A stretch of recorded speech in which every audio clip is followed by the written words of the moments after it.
நம்முடைய கர்த்தராகிய இயேசு கிறிஸ்துவின் இனிய நாமத்தினாலே யாவருக்கும் சமாதானம் உண்டாவதாக. அப்போஸ்தலர் நடவடிக்கைகள் புஸ்தகம் 3ஆம் அதிகாரம். ஜெப வேளையாகிய 9ஆம் மணி நேரத்திலே பேதுருவும் யோவானும் தேவாலயத்துக்கு போனார்கள். அப்பொழுது தன் தாயின் வயிற்றிலிருந்து சப்பானியாய் பிறந்த ஒரு மனுஷனை சுமந்து கொண்டு வந்தார்கள். தேவாலயத்திலே பிரவேசிக்கிறவர்களிடத்தில் பிச்சை கேட்கும்படி நாடோறும் அவனை அலங்கார வாசல் எனப்பட்ட தேவாலய வாசல் அண்டையிலே வைப்பார்கள். தேவாலயத்திலே பிரவேசிக்க போகிற பேதுருவையும் யோவானையும் அவன் கண்டு பிச்சை கேட்டான்.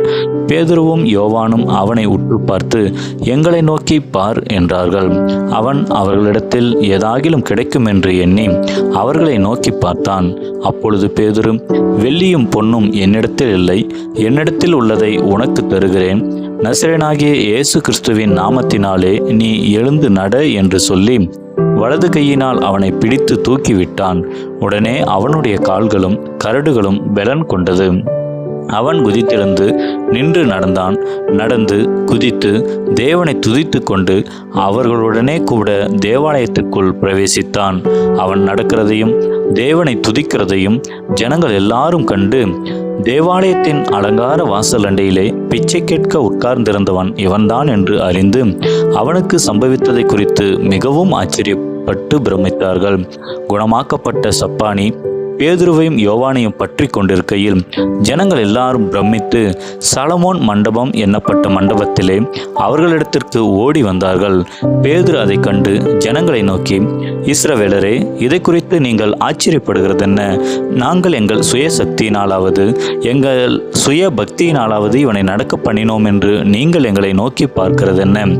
ஆபிரகாம், ஈசாக்கு, யாக்கோபு என்பவர்களுடைய தேவனாகிய நம்முடைய பிதாக்களின் தேவன் தம்முடைய பிள்ளையாகிய இயேசுவை மகிமைப்படுத்தினார். அவரை நீங்கள் ஒப்பு கொடுத்தீர்கள். பிலாத்து அவரை விடுதலையாக்க தீர்மானித்த போது அவனுக்கு முன்பாக அவரை மறுதலித்தீர்கள். பரிசுத்தமும் நீதியும் உள்ளவரை நீங்கள் மறுதலித்து கொலைபாதகனை உங்களுக்காக விடுதலை பண்ண வேண்டும் என்று கேட்டு ஜீவாதிபதியை கொலை செய்தீர்கள்.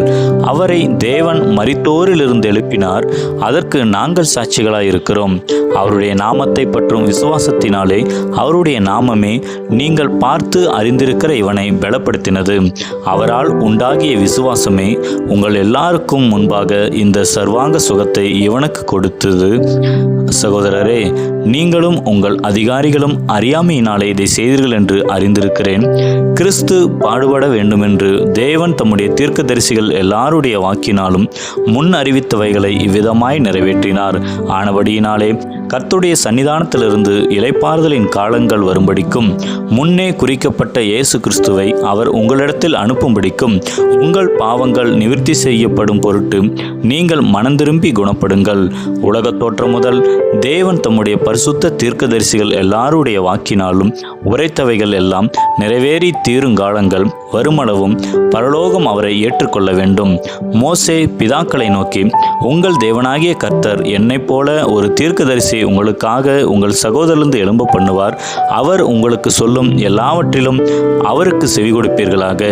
அந்த தீர்க்கதரிசியின் சொற்கேளாதவன் எவனோ அவன் ஜனத்தில் இராதபடிக்கு நிர்மூலமாக்கப்படுவான் என்றான். சாமுவேல் முதற்கொண்டு எத்தனை பேர் தீர்க்க தரிசனம் உரைத்தார்களோ அத்தனை பேரும் இந்த நாட்களை முன்னறிவித்தார்கள். நீங்கள் அந்த தீர்க்கதரிசிகளுக்கு புத்திரராய் இருக்கிறீர்கள். உன் சந்ததியினாலே பூமியில் உள்ள வம்சங்கள் எல்லாம் ஆசீர்வதிக்கப்படும் என்று தேவன் ஆபிரகாமுக்கு சொல்லி நம்முடைய முன்னோர்களோட பண்ணின உடன்படிக்கைக்கும் புத்திரராய் இருக்கிறீர்கள். அவர் உங்கள் எல்லாரையும் உங்கள் பொல்லாங்குகளிலிருந்து விலக்கி உங்களை ஆசீர்வதிக்கும்படி தேவன் தம்முடைய பிள்ளையாகிய இயேசுவை எழுப்பி முதலாவது உங்களிடத்திற்கே அவரை அனுப்பினார் என்றான். ஆமென்.